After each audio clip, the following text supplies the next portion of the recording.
हरे कृष्णा, राधे राधे। एक बार फिर से आप सभी का बहुत बहुत स्वागत करती हूँ आपके अपनी चैनल कृष्ण प्रिया में। तो यहाँ पर हमारी श्री जी और हमारे श्याम सुंदर जी की जो सुबह की सेवा होती है ना, स्नान श्रृंगार भोग सेवा, वो सभी हो गई है। और आज है आंवल की एकादशी, जिसे रंगभरी एकादशी भी कहा जाता है। तो सबसे पहले आप सभी को आंवल की एकादशी, रंगभरी एकादशी की ढेर सारी शुभकामनाएं। आज की इस वीडियो में हम आपको बताएंगे कि एकादशी व्रत का जो पारण हम करते हैं ना, तो वो कैसे करें। क्या सुबह के समय में भोजन बनाकर ही पारण करना जरूरी होता है, या बिना भोजन बनाए हम किस तरह से पारण कर सकते हैं, पारण करने की सही विधि क्या होती है। तो देखिए, वैसे तो अगर देखा जाए तो देखिए, सुबह के समय में ना भोग प्रसादी बनाई जाती है।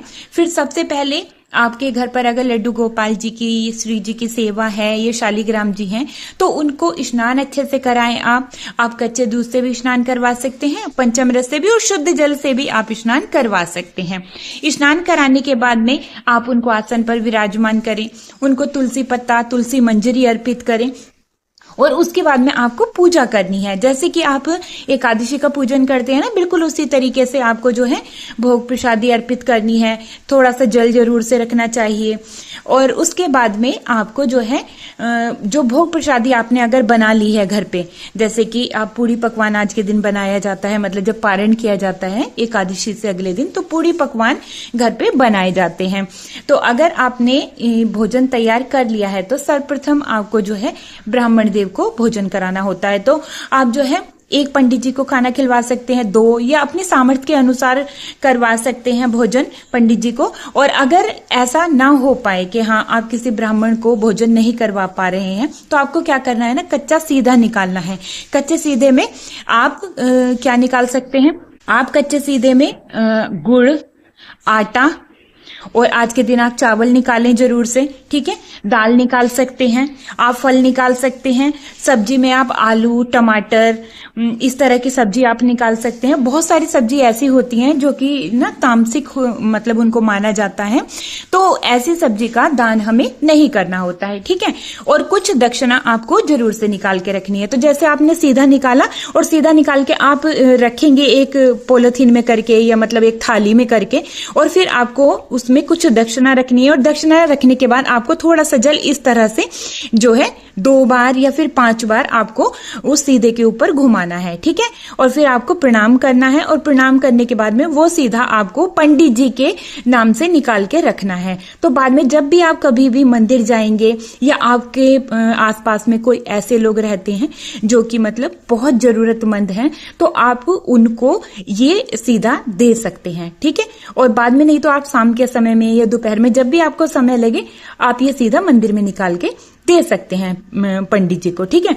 अब पारण कैसे करना है, तो अगर सुबह में आप भोजन तैयार कर पाते हैं, तो आप जो है उस भोजन को, मतलब पहले पंडित जी के लिए निकलेगा, और फिर आप जो है बाद में ठाकुर जी को प्रणाम करके आप जो है उस भोजन को पाएंगे। इस तरह से आप पारण करेंगे। लेकिन किसी वजह से इतना सुबह, देखिए कई बार है ना, सुबह बहुत जल्दी का टाइम निकल के आ जाता है, तो उस समय जो है हमारे घर पर भोजन तैयार नहीं हो पाता है। तो फिर ऐसे में हम पारण कैसे करेंगे, तो आपको क्या करना है, थोड़े से चावल लेने हैं, जैसे 5-7 चावल आप ले लें, उसको आप हाथ में रख लें, और थोड़ा सा ना शुद्ध जल आपको लेना है, और जल ऐसे करके आपको हाथ में लेना है, ठीक है।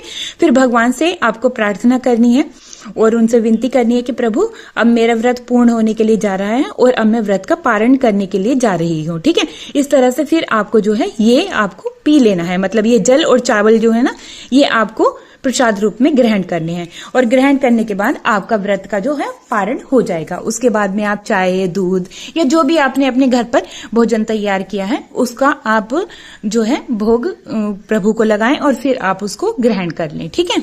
इस तरह से पारण करना होता है। वैसे देखिए, आज के दिन मतलब कि द्वादशी के दिन चावल जरूर से बनाए जाते हैं।